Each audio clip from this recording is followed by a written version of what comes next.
2020년 4월 28일 화요일 아침입니다. 오늘 우리가 함께 볼 말씀은 창세기 7장 6절에서 9절까지의 말씀입니다. 창세기 7장 6절에서 9절까지의 말씀. 먼저 7장 6절 말씀 읽겠습니다.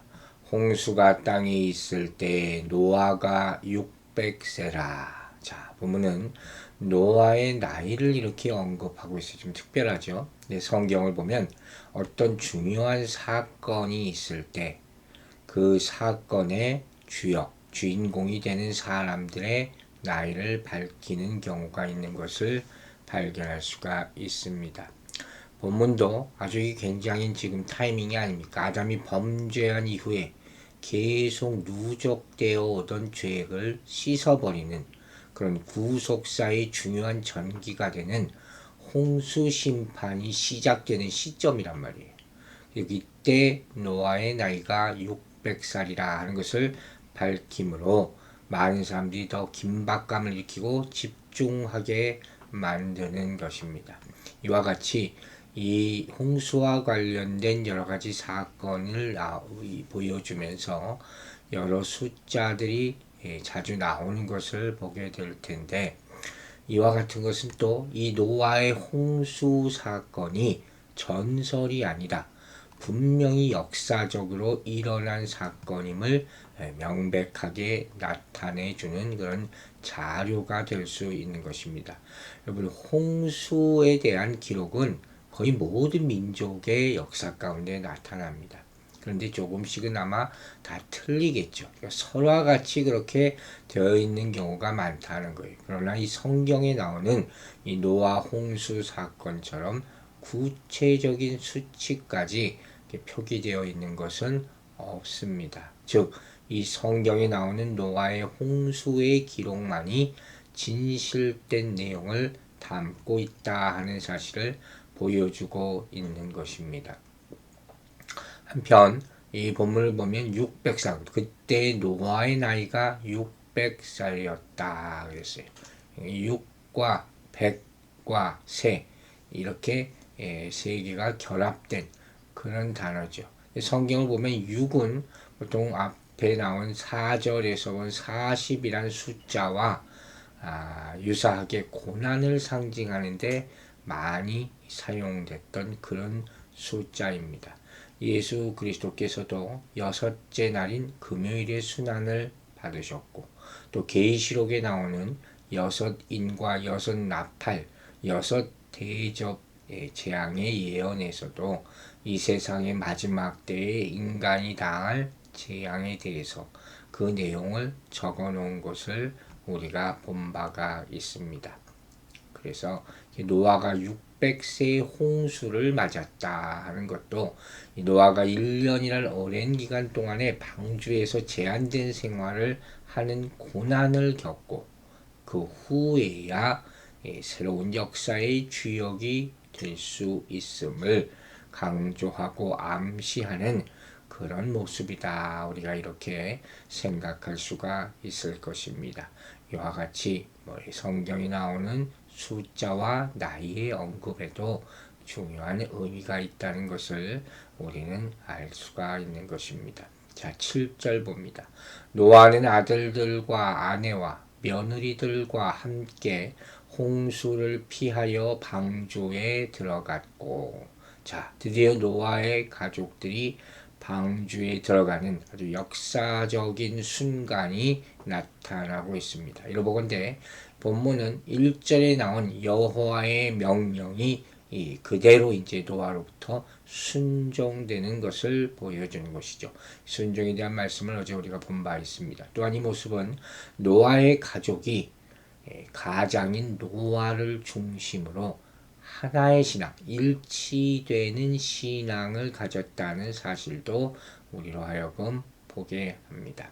이런 노아의 모습은 후에 소돔과 고모라 성이 멸망당할 때 롯의 가족들과는 아주 대조되죠. 롯의 사위들은 어떻게 합니까? 롯의 말을 듣지 않고 그 성에 그대로 남아있다가 멸망되고, 롯의 아내조차도 나중에 뒤를 돌아보다가 소금 기둥이 되지 않습니까? 이러한 사건과 우리는 비교해서 볼 필요가 있다는 거예요. 자, 그리고 이때 구원받은 노아의 가족은 노아의 부부 또 그의 후손들과 함께 모두 8명이었어요.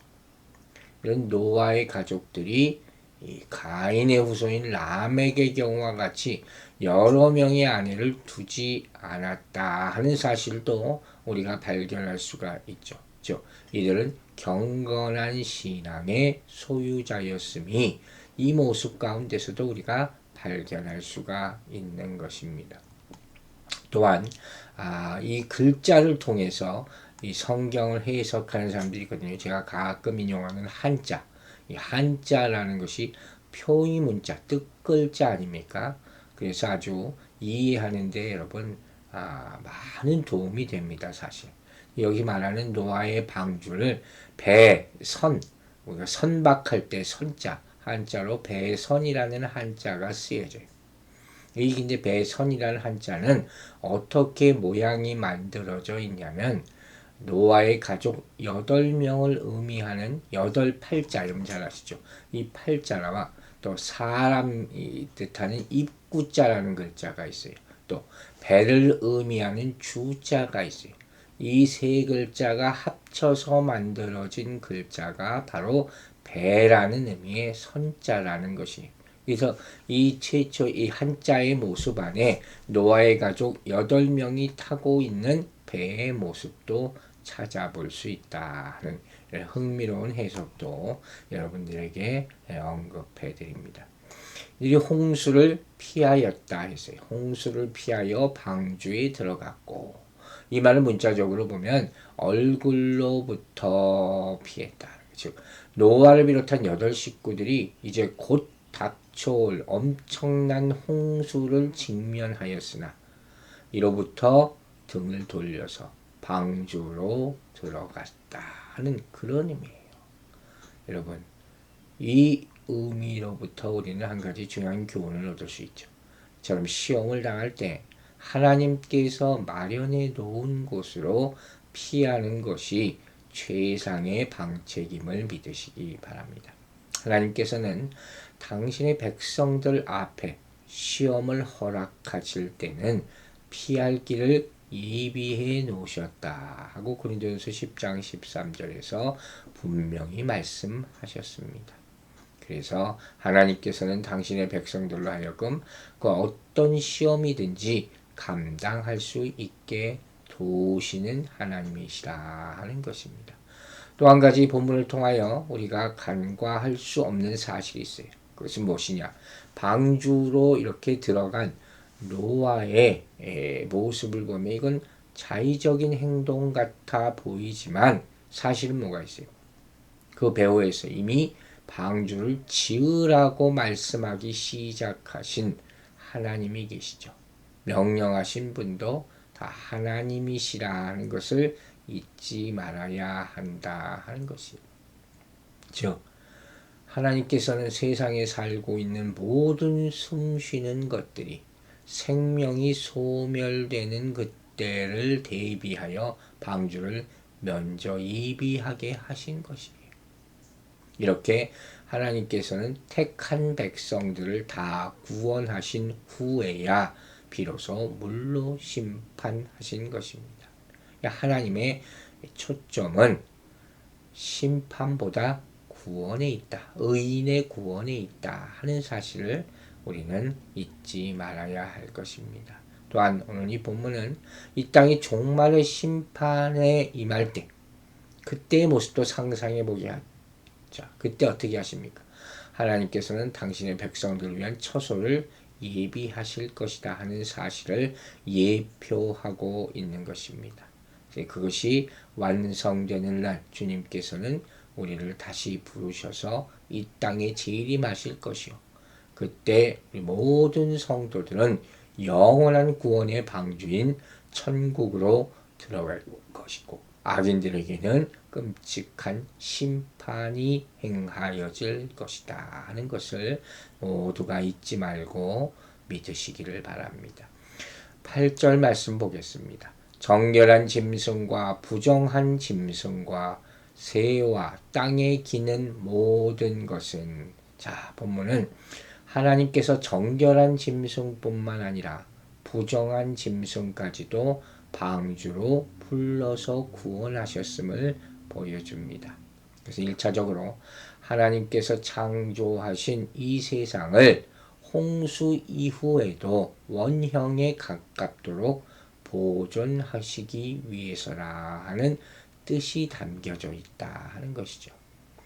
하지만 2절과 함께 생각해 볼 때 하나님의 주된 초점은 부정한 생물에 있지 않음도 우리가 발견할 수가 있습니다. 여러분건데 본문에서 짐승을 정결한 짐승과 정결함이 없는 짐승, 원어적인 의미는 부정함보다 정결함이 없다는 단어를 썼어요.